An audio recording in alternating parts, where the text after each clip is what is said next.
नमस्कार। आज हम एमए फाइनल इतिहास के ग्रुप सी के 7 पेपर का अध्ययन करेंगे। कल हमने ये देखा कि वाणिज्यवाद क्या था और वाणिज्यवाद के क्या परिणाम निकले। आज हम अध्ययन करेंगे कि वाणिज्यवाद के पतन के क्या कारण थे अथवा यूरोपीय कंपनियों की भारतीय व्यापार में क्या रुचि क्यों थी। यूरोपीय देशों के भारत में आगमन से पूर्व भारत की अर्थव्यवस्था का आधार ग्रामीण अर्थव्यवस्था थी, जो कृषि एवं ग्रामीण उद्योग धंधों पर आधारित थी। ग्रामीण समुदाय प्राय आत्मनिर्भर थे तथा शासक के साथ उनका मुख्य संबंध केवल भूमि कर के भुगतान तक था। गांव में कृषि के साथ अनेक उद्योग धंधे जैसे कपड़ा बनाना, धातु, मिट्टी के बर्तन बनाना, लकड़ी के औजार तैयार करना आदि इन उद्योगों की खपत प्राय ग्राम में ही या उसके आसपास हो जाती थी। ग्रामों के साथ कुछ बड़े नगर, बंदरगाह, बड़े बड़े कारखाने भी थे, यद्यपि इनकी संख्या बहुत अधिक न थी।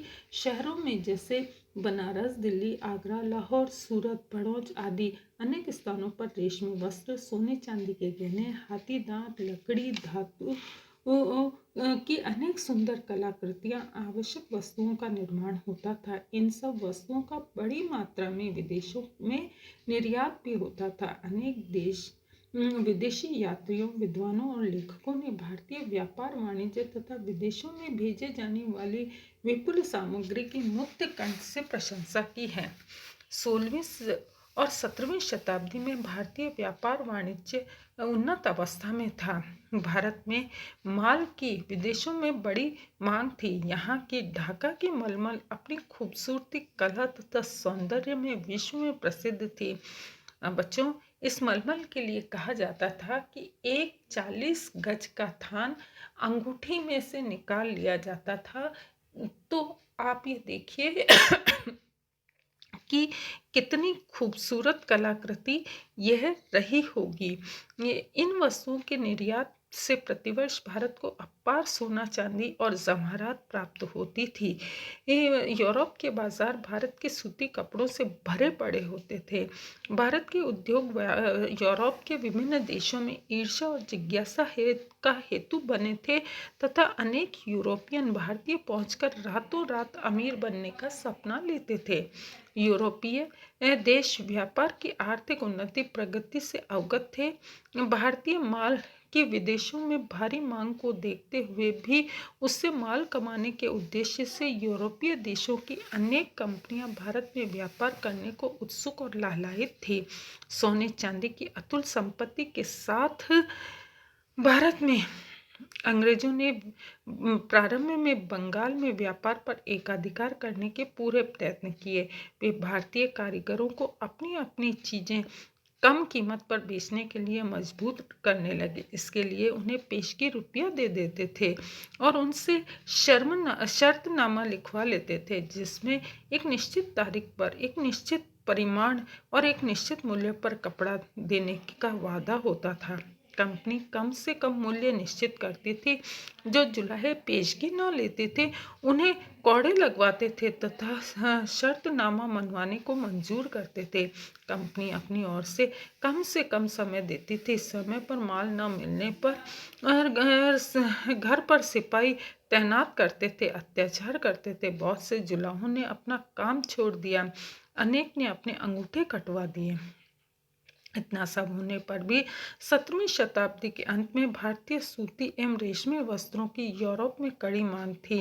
इंग्लैंड के व्यापारी खुश न थे। ब्रिटिश संसद ने मजबूर किया कि वे ऐसे वाणिज्य व्यापार नियम बनाए जिससे भारतीय वस्त्रों की मांग इंग्लैंड में न हो।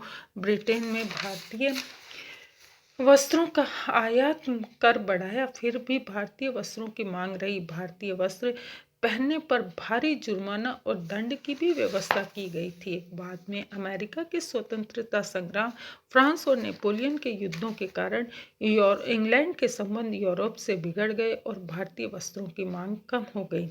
1757 में बंगाल में अंग्रेजों का सीधा शासन स्थापित हो गया। अंग्रेजों की आर्थिक नीति में भी परिवर्तन हुआ। इसे साधारणतः 3 भागों में बांटा जा सकता है, जिसमें व्यापारिक पूंजी का काल, औद्योगिक पूंजी का काल और वित्तीय पूंजी का काल कहा जाता है। जहाँ तक प्रथम काल में अंग्रेजों के व्यापार के साथ राज्य स्थापित हो गया, तो वाणिज्यवाद के सिद्धांतों को अपनाया गया।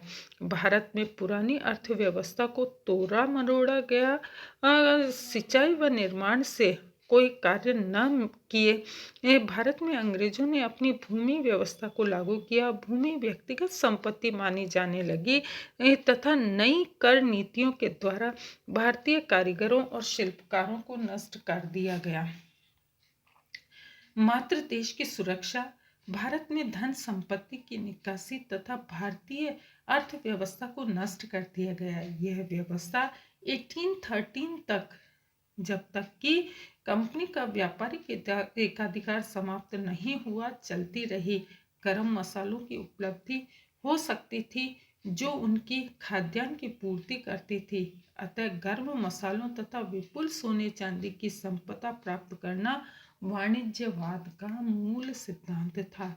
इस संदर्भ में सबसे पहले प्रयत्न पुर्तगाल जैसे यूरोप के एक छोटे से राष्ट्र में हुआ। पुर्तगाल नाविक वास्को डिगामा ने 1498 में भारत में पश्चिमी तट पर कालीकट नाम के स्थान पर पहुंचकर यूरोप की भारत से समुद्र मार्ग के द्वारा व्यापार की नींव डाली। 16वीं शताब्दी के मध्य में पुर्तगालियों ने लंका के कई प्रदेश जीत लिए थे तथा भारत में गोवा, दमन, दीव आदि स्थानों पर अपनी बस्तियां स्थापित कर ली थी, परंतु डचों और अंग्रेजों से संघर्ष के कारण शीघ्र ही उनकी शक्ति क्षीण हो गई। परंतु भारत के कुछ भाग पर उनका प्रभुत्व 20वीं शताब्दी के मध्य तक बना था।